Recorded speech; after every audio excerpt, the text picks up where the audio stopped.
하나님 말씀 디모데 후서 1장 9절 말씀입니다. 하나님이 우리를 구원하사 거룩하신 소명으로 부르심은 우리의 행위대로 하심이 아니요 오직 자기의 뜻과 영원 전부터 그리스도 예수 안에서 우리에게 주신 은혜대로 하심이라. 아멘.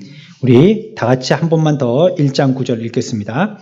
하나님이 우리를 구원하사 거룩하신 소명으로 부르심은 우리의 행위대로 하심이 아니요 오직 자기의 뜻과 영원 전부터 그리스도 예수 안에서 우리에게 주신 은혜대로 하심이라. 아멘. 지난번에 배웠던 20문 다시 한번 하겠습니다. 하나님께서 모든 인류를 죄와 비참한 지위에서 멸망하게 버려두셨습니까? 하나님께서 단순히 그의 선하신 뜻에서 어떤 자들로 하여금 영원한 생명을 얻게 하시려고 영원부터 택하시고 은혜의 언약을 맺으셔서 구속자로 말미암아 저희를 죄와 비참한 지위에서 건져내시고 구원의 자리에 이르게 하셨습니다. 그래서 우리가 지금까지 생각했던 것들은 하나님께서 그냥 인류의 죄로 말미암은 저주의 그늘 가운데 그냥 내버려 두게 하셨다는 것. 그래서요, 이 인류는 그냥 죄 가운데 비참함의 저주에 살다가 영원한 지옥의 멸망 가운데 사는 이런 방법에 의해서 살게 만들어졌다는 것입니다. 저와 여러분들은 그것이 그냥 당연한 거예요. 모든 인류가 지옥 가는 것은 이상한 게 아니고요. 당연한 겁니다. 다 그렇게 만드셨다는 것입니다. 그런데 우리가 지난주 공부할 때 마지막에 그러나 이것이 하나의 진리이면서 또 하나의 진리인 것은 그러나 그러한 당연하게 영원한 멸망 가운데 죽어 마땅한 존재들을 구원하실 하나님의 백성들을 선택하셨다는 이 사실의 놀라움을 우리가 다시 한번 생각해 보았습니다. 이것이 또한 하나의 진리다라고 말씀드렸습니다. 그 가운데에서 우리가 꼽히게 됐다는 것입니다. 많은 무리 가운데 그 한 사람, 선택된 한 사람이 저와 여러분들입니다. 그러니까 우리가 교회에 나와서 하나님 앞에 예배 드리는 것도 내가 뭐 어떻게 누구 손잡고 같이 왔다든지 아니면 뭐 부모님이 믿는 분이니까 같이 왔다든지 아니면 뭐 교회가 근처이기 때문에 같이 왔다든지 뭐 이렇게 쉽게 생각할는지 모르지만 전혀 그렇지 않다는 것이에요. 하나님께서 나를 건져주셨기 때문에 저번에 한번 설명드렸죠? 그냥 구덩이 앞에서 총 쏘면 그냥 엎어져 갖고 자기가 거기에 무덤이 될 그 자리에서 그냥 나는 나에게 아무 공로도 없고 내가 뭐 행위로서 뭔가를 만족시킨 것도 없지만 그냥 뽑아내 주셨다는 거예요. 살 사람, 이렇게 살 사람, 살 사람. 나머지는 그냥 그 자리에서 빵빵빵빵 하면 거기에 거꾸라져 가지고 전부 거기가 자기 무덤이 되는 것입니다. 모든 인류들은 그래서 모든 비참한 가운데 그렇게 사는 것이 당연한 거예요. 그렇게 살게 하셨다는 것입니다. 하나님이 그렇게 하시면 그건 공평하신 거예요. 죄를 짓고 영원히 산다는 것만큼 비참한 게 어떻겠습니까? 죄를 지었으니까 죽는 것은 그들에게 어쩌면 복일 수도 있는 것입니다. 영원히 사는 것을 막게 하셨어요. 그러면서 우리가 세 가지를 생각했었습니다. 하나님이 그와 같이 죄의 싹슨 사망인 죽음의 가운데 있는 우리들에게 어떤 사람들을 꼽아서 살리려고 하신 하나님의 작전 가운데에 한 가지가 바로 멸망치 아니한 하나님의 백성으로서 선택할 이 일은 모두 다 우리의 의지나 내가 뭘 잘해서가 아니라 하나님의 선하신 뜻이라고 배웠습니다. 다 같이 한번 해보겠습니다. 하나님의 선하신 뜻. 하나님의 선하신 뜻. 순전하신 그분의 자비와 그분의 사랑에 의해서 결정된 거예요. 우리에게는 전혀 그분에게 무엇인가를 갖다가 반응하시도록 하나님께 자극한 게 아무것도 없어요. 우리에게는 아무것도 없습니다. 그냥 하나님의 선하신 뜻대로 하나님의 순전하신 사랑으로 그냥 우리들을 뽑으신 거예요. 그런 모습을 볼 때에 우리가 뭐 잘한 것도 없는데 세상으로 치면 오히려 예수 믿는 사람들 가운데서 오히려 어리석고 못나고 불쌍한 사람들 그런 사람들을 뽑아가지고 잘나고 세상 가운데 더 자랑할 만한 사람들을 부끄럽게 하신다고 하셨잖아요. 우리의 모습은 실상이 그렇거든요. 그런 거 볼 때 하나님이 세상의 기준으로 했다면 우리들은 뭐 당연히 꼽힐 정도가 안 되는 자들이지만 그러나 우리들을 그냥 하나님의 그와 같은 자비와 사랑으로 우리를 선택해 주셨다는 이 부분을 한 가지 기억해야 되겠다 했습니다. 그리고 그 선택은 어떤 선택이냐? 그리스도 안에서의 선택이라 했습니다. 다 같이 한번 하겠습니다. 그리스도 안에서의 선택. 그리스도 안에서의 선택. 주님과 관련해서 선택하셨다는 겁니다. 그러면 못난 자들을 구원하시기로 하셨다. 그러니까 야, 저 사람은 엄청나게 못났구나. 못난 사람 중에서 뭐 돈도 하나도 없고 공부도 한 개도 못했고 일자 무식하고 막 그런 사람이나 이 사람은 그럼 내가 저 사람을 선택해야지. 이 사람은 그 가운데서 조금 나은 것 같은데? 그러니까 좀 덜 불쌍하네. 이 사람은 좀 안 선택해야지. 더 불쌍한 이 사람을 선택해야지. 이렇게 한 게 아니었다는 것입니다. 그리스도로 말미암아 그리스도로 인하여서 구원받게 되어진 것이지 뭐 그 사람이 어떤 정도가 되어져서 아니면 뭐 구원받게 되어졌다. 하나님의 선택함에 있어서도 하나님이 그 사람을 바라볼 때에 그 사람이 어떠함을 가지고 선택하신 것이 아니라는 것입니다. 그래서 우리들은 그리스도로 말미암아 구원받은 이것이 값없이 구원받은 것이라고 표현은 그렇게 하지만 사실 주님이 아무 값을 내지 아니하신 건 아니죠. 우리가 값을 안 낸 것이지 그리스도는 자신의 목숨을 버리시는 값을 치르신 것입니다. 그것으로서 우리가 구원받게 된 것입니다. 우리가 세 번째 기억할 것이 있다 했습니다.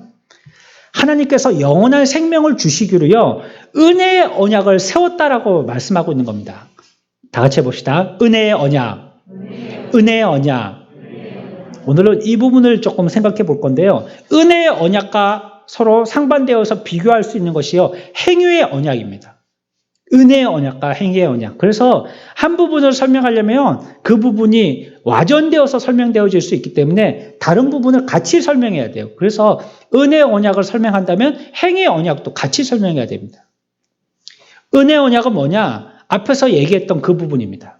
우리를 그냥 구원시켜 주셨다는 거예요. 누구에 의해서 구원받게 됐다고요?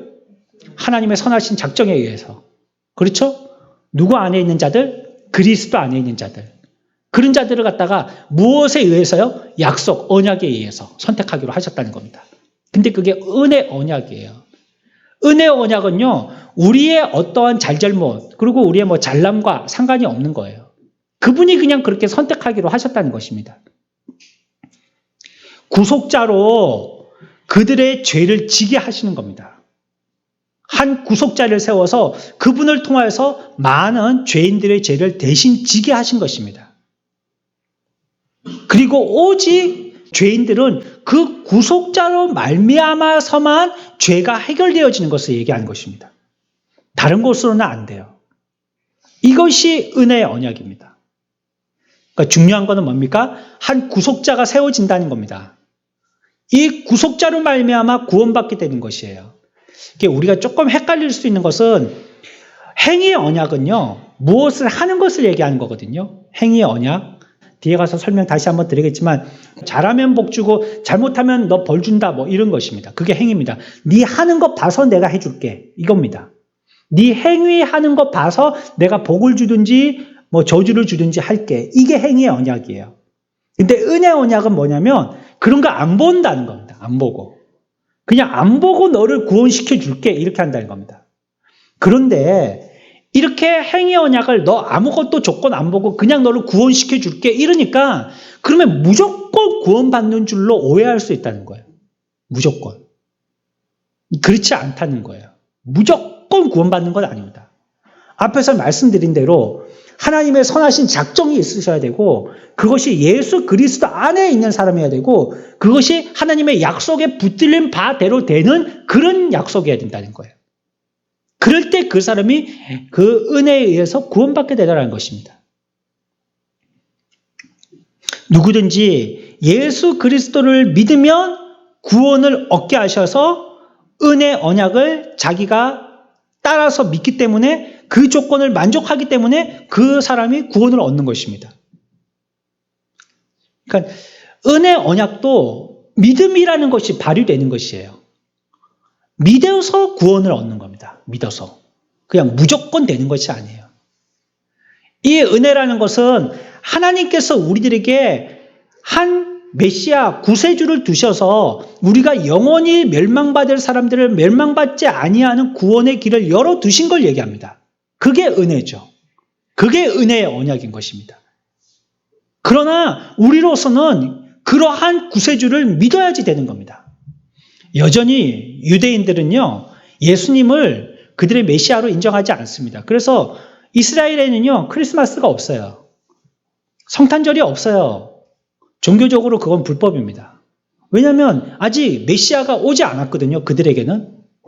우리는 예수님이 오셔서 그분이 우리의 구주시라라고 나심에서부터 죽으심에까지 모두 그분을 찬양하고 또 그분이 메시아이심을 믿고 그분 앞에 우리의 삶을 갖다가 내어 맡기고 구속주로 그분을 통하여서 우리가 구원받게 되어지잖아요.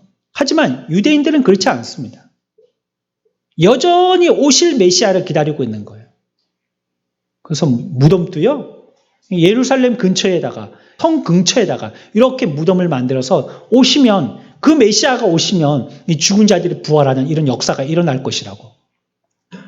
이렇게 아직 초림의 주님을 기다리고 있는 거예요. 믿어야 되는 것입니다, 우리들은. 그분이 우리의 메시아이심을 믿어야 되는 것입니다. 하나님께서 멸망할 죄인하고요, 하나님이 약속을 하신 거예요. 하나님에게는 완전히 미치는 장사죠. 우리는 완전히 이것을 통해서 횡재를 얻은 것이지만 하나님은 그냥 죄인들과 약속을 한 거예요. 우리가 신앙생활을 잘하려면 이 두 언약의 내용들을 잘 기억해야 합니다. 행위의 언약과 또 이 은혜의 언약, 이 두 부분 말입니다. 행위의 언약은 하나님의 말씀에 잘 순종하면, 그리고 하지 말라는 것을 않고 하라는 것을 잘하면 그 사람이 영원한 생명을 얻는, 이것을 얘기하는 것입니다. 이것을 행위의 언약이라는 것이에요. 어기면 틀림없이 죽는다 말씀하신 겁니다. 그게 행위의 언약입니다. 그러니까 순종하는 대로, 순종하라는 대로 순종하면 산다, 이게 행위의 언약입니다. 이 조건입니다. 어기면 죽음이고 지키면 삶이고, 이걸 얘기하신 것입니다. 그러니까 우리가 이 세상 살면서 행위의 언약대로 살아야 됩니다. 은혜의 언약만 붙들어서 살아서는 안 되는 거예요. 행위의 언약도 붙들어야 되는 거예요. 지키면 살고 지키지 않으면 멸망이라는 이 말씀 붙들어야 되는 것입니다. 왜요? 자기가 힘써 해야 될 것이 있거든요. 모든 것들은 하나님께서 다 은혜로 해주시니까 어떤 부분에서는 나는 아무것도 할 게 없다라고 얘기하는 사람들이 있는 거예요. 그래서 교리가 바로 세워져야 되는 것이 필요한 것입니다. 그 사람은 교리를 잘못 못 배웠어요. 아니면 안 배웠든지. 은혜의 언약만을 생각하고 있는 겁니다. 행위의 언약은 생각하지 않고 있는 겁니다. 행위의 언약은 내가 힘써 해야 될 부분을 얘기하는 겁니다. 여러분들이 땀을 흘리고 노력해서 해야 되는 부분들인 거예요. 자기의 힘을 다해서 자기의 뜻을 다해서 지키면 영생을 주시겠다는 겁니다. 그거 우리가 해야 되는 겁니다. 우리의 행위로서 나타내 보여야 하는 것입니다. 처음에 우리의 상태는요, 순결한 상태였었어요. 그리고 아담처럼 하나님을 알고요, 말씀을 잘 알아듣고 그것을 알만한 지식도 있었습니다. 그리고 우리의 품성도 거룩했었습니다. 죄도 없고 하나님을 사랑하고 하나님을 순종할 수 있도록 우리들을 지으셨었습니다. 지금의 우리와는 전혀 다른 상태의 모습이었죠. 타락한 그 이전의 상태, 순결한 모습의 상태, 그것이 처음 우리를 지으셨을 때의 모습입니다. 그 지식에서도 건전하고 감정이나 의지나 이 모든 것들이 잘못될 일 없이 흠없는 사람의 모습이 우리의 첫사람의 모습이었던 것입니다. 그래서 그 상태에서 우리들은 우리가 할 수 있는 최선의 힘을 다해서 잘 듣고 끝까지 충실하게 실행할 수 있어야 했었습니다. 그렇게 실행하면 영원히 생명을 주시겠다는 것이 약속입니다. 그것이 행위의 언약이에요. 하지만 그것을 지키지 않고 범죄를 했다는 것이 우리가 앞에서 이미 다 생각한 것들입니다. 했었어야 되는데 하지 못하고 지키지 못하고 허물고 타락했다. 그게 우리가 앞에서 공부했던 내용들입니다. 그런데 이것과 비교해서 은혜 언약은 어떤 것이냐? 은혜 언약이라는 것은 순결한 상태가 아니잖아요, 지금. 그리고 지금 타락한 상태에 있잖아요. 자기의 힘으로는 어떻게 할 수가 없는 것입니다. 처음이야 순결하게 만들어 주셨으니까 그걸 지키기만 하면 되는데 그게 행위 언약인데 뭐 완전한 걸 만들어 주셨으니까요. 그러니까 뭐 이거 줬으니까 자 이거 잘 보존해 하면 이미 주신 게 있으시잖아요. 그러면 우리는 이거 보존하기만 하면 되는 것입니다. 그게 행위 언약이었었어요. 이게 행위 언약이에요. 주신 것을 깨끗하게 잘 지키기만 하면 됐었던 것입니다. 근데 이제는 어떻게 했어요? 이걸 깨뜨려 버린 거예요. 산산조각 내버린 거예요. 이거 어떻게 해요? 지킬 수 있습니까? 깨진 걸 어떻게 지켜요? 깨트려져서 산산조각 났기 때문에 이걸 보존할 수가 없는 겁니다. 그게 타락한 저와 여러분들의 현실의 모습인 거예요. 그래서 이러한 우리들에게 불가능한 깨져있는 유리컵과 같은 우리 인생들에게 메시아를 통해서 다시 회복하게 하셔서 깨져있는 것들을 다시 붙여놓는 상태가 되도록 만드신 것, 그게 은혜 언약이라는 거예요. 전혀 불가능한, 전혀 우리의 힘으로는, 우리의 인력으로는 안 되는 것, 가능성이 없는 것, 지킬 것조차도 우리들에게는 없는 것, 이런 상태에 있는 인생들에게 예수 그리스도라는 메시아를 통하여서 다시 회복시켜 주셔서 이전에 지킬 것이 있었던 모습으로 만들어 주신 것, 그게 은혜 언약이라는 겁니다. 자기의 무력을 깨닫고 다른 길이 없음을 알고 전적으로 그리스도에게 의지하는 것입니다. 이제는 어떻게 돼야 되느냐? 어린아이와 같이 돼야 되는 것입니다. 어른 때야 자기가 다 알아서 하지만 어린아이는요, 자기가 알아서 할 만한 게 없지 않습니까? 아이는 엄마 손을 꼭 붙들고 엄마가 가자는 대로 가야 합니다. 엄마가 이끄는 대로 순종해야 됩니다. 그래야지 그 아이가 사는 겁니다. 우리 인생들도 어른의 모습에서 벗어나서 어린아이와 같이 주님만을 전적으로 의지하는 삶을 살아야 되는 것입니다. 그것이 구속자를 지어서 우리들에게 보내주신 그 뜻대로 우리가 그 구속자를 우리의 참 구속자로 섬기면서 은혜에 의하여서 구원받은 자로서의 삶을 사는 그 삶의 모습인 것입니다. 오늘날 사람들이요, 사람에 대한 생명에 많은 관심들이 있고 구원에 대해서 많은 관심들이 있는 것 같지만 사실 그렇지 않습니다. 사람의 생명에 대해서 그렇게 귀하게 생각하지 않습니다. 예전보다 훨씬 못 미칩니다. 이거는 육적인 부분에 세상 사람들이 그러니까요. 영적인 부분이 시대가 지나가니까 우리들 그리스도인들조차도 영적인 생명을 생각하는 우리들도 그래요. 생명을 귀하게 여기지 않아요. 오늘날 사람보다 개가 더 대접받습니다. 반려견.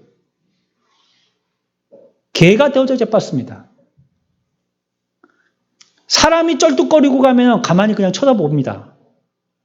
근데 고양이 한 마리가 쩔뚝거리면요, 난리가 납니다. 사진 찍어갖고 유튜브 올리고 막, 이거 누가 뭐 분양할 사람이 없느냐, 당근 같은 데도 올려가지고 누가 이거 데리고 가서 키울 사람이 없느냐, 난리가 납니다. 예? 사람 옷은 전부 다 그 옷수거통에 버리는데요, 개 옷은 전부 다 빨아갖고 올려놓으면 막 불티나게 팔립니다. 사람 죽은 것에 대해서는 별로 그렇게 신경을 안 쓰는데요. 오늘날 우리의 사태가 이렇게 되어졌습니다. 생명에 대해서 귀하게 생각하지 않는 것이에요. 우리에게 구원을 주셔서 우리가 은혜 받고 구원받게 되어진 이 하나님의 귀한 자녀 되어진 것은요, 그렇게 수월하게 된 것이 아닙니다. 주님을 그와 같이 의지하는 방법으로 영원한 생명을 얻어라 하는 것이 오늘 말씀하고 있는 것입니다. 우리를 멸망해서요, 구출하셔서 영원한 생명을 얻도록 하시기 위해서 이런 일들을 주님께서 하신 것입니다. 어떤 사람에게 생명을 주어서 그 사람이 구원받는 백성이 되도록 하시겠다 하신 것은 온전히 하나님의 선하신 뜻에 있는 것입니다. 결코 우리에게 자격이 있는 것이 아니고요. 우리에게 이것을 아주 철저하게 교훈하고 명심하도록 가르쳐 주신 것입니다. 그리고 어떤 자를 선택하시면 순전히 하나님의 자비하심에 의해서 우리들에게 말씀하신 것입니다. 이 세상에서 죄로 비참한 가운데 살고 멸망당하는 것은요, 하나님의 공의로우심과 하나님의 의로우심이 드러나는 것입니다. 우리가 오전에도 생각했지 않았습니까? 인생들이 이와 같이 고난 가운데 사는 것이 죄로 말미암음이라는 것을 분명하게 얘기하는 것입니다. 죄의 비참함이 얼마나 악한 것이라는 것을 우리에게 얘기하는 것입니다. 이 세상에서 뿐만이 아니라 지옥 가면 이와 같은 고통에 몇백 배 더 고통을 당할 테니까요. 그것처럼 이 세상에 있는 동안에도 우리들에게 이런 것으로서 하나님의 공의에 대해서 분명하게 말씀하고 있는 것입니다. 당연한 것이고요. 그렇지만 그 중에서라도 한 사람이라도 구원받게 되어진다면 이것은 단연코 하나님의 자비하심에 의해서 구원받게 된 것입니다. 분명히 그런 것입니다. 이것을 비추어서 하나님이 하신 일이라고 우리가 당연하게 생각하고 그것을 믿고 주님을 찬양하는 것, 고백하는 것, 그것이 우리들의 노래가 되어야 되는 것입니다.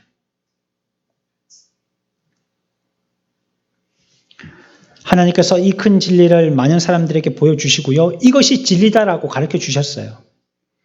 영원한 생명을 얻으려면 이 길로 가야 된다라고 우리들에게 보여주셨어요. 그러면 사람들은요, 우리의 몸과 마음과 뜻을 다해서 그것을 믿고 그것을 따라가야 하는 것입니다. 그것이 진리라고 우리들에게 말씀하셨기 때문입니다.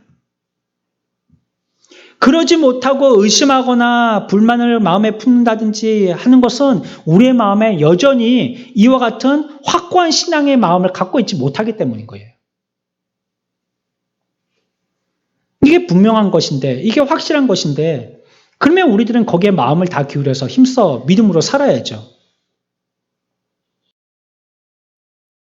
그릇된 생각이 우리 가운데 있을 때 하나님의 말씀에 와서 그 사람의 마음을 채우고 그릇된 생각들은요, 물로 씻듯이 깨끗이 씻어내야 하는 것입니다.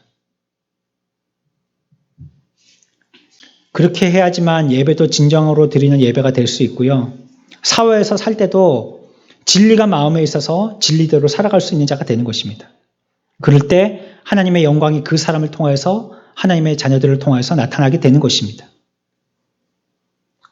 이 진리를 확고하게 믿지 않고 살면요, 하나님의 자녀답게 살 수가 없는 것입니다. 자기가 열심하여서 힘써 살아야 될 때는 살지 아니하고, 또 하나님 앞에 전적으로 의지하고 자기의 힘을 발휘하면 안 될 때는 자기의 힘을 쓰고 하나님의 자녀로서 똑바로 살지 못하는 것입니다. 모양은 비슷하게 갖추고 살지는 모르지만 그 사람에게서 하나님이 나타나야 될 때 하나님이 전혀 나타나시지 않게 되어지는 것입니다. 하나님의 능력이 나타나지 않게 되어지는 것입니다. 하나님의 자녀가 세상 사람들과 다른 것은 무엇입니까? 계시의 말씀을 들었으면요, 그 말씀대로 살기로 작정하기 때문입니다. 그래서 믿지 않는 사람들과 구분이 되는 것입니다. 그럴 때 세상 사람들과 전혀 다른 삶을 살고 전혀 다른 사람이 되는 것입니다. 조금의 차이 같지만요, 우리가 그것을 믿지 않고는 이유가 가서 큰 차이를 드러내는 것입니다. 우리가 이 작은 부분에서까지, 우리가 구원받는 이런 부분에서까지도 은혜로 말미암아 구원받았지만, 또한 우리들은 행위로서 우리의 삶을 살아야 되는 이 부분들을 제대로 알지 못하고는 이 세상에서 바른 믿음 생활을 할 수 없는데, 그것의 나중에 각도가 이만큼이나 벌어지죠. 작은 차이가 아니라 이렇게나 큰 차이로 벌어지게 되는 것입니다. 그래서 우리가 읽었던 1장 9절의 말씀에서도요, 하나님이 우리를 구원하사 거룩하신 소명으로 부르심은 우리의 행위대로 하심이 아니요 오직 자기의 뜻과 영원전부터 그리스도 예수 안에서 우리에게 주신 은혜대로 하심이다 라고 말씀하고 있습니다.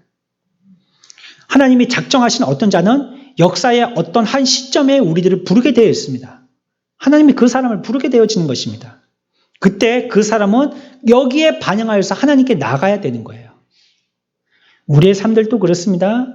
비단 구원뿐만이 아니라 여러분들의 삶에서도요, 하나님이 여러분들에게 무엇인가를 요청하고 말씀하실 때가 있습니다.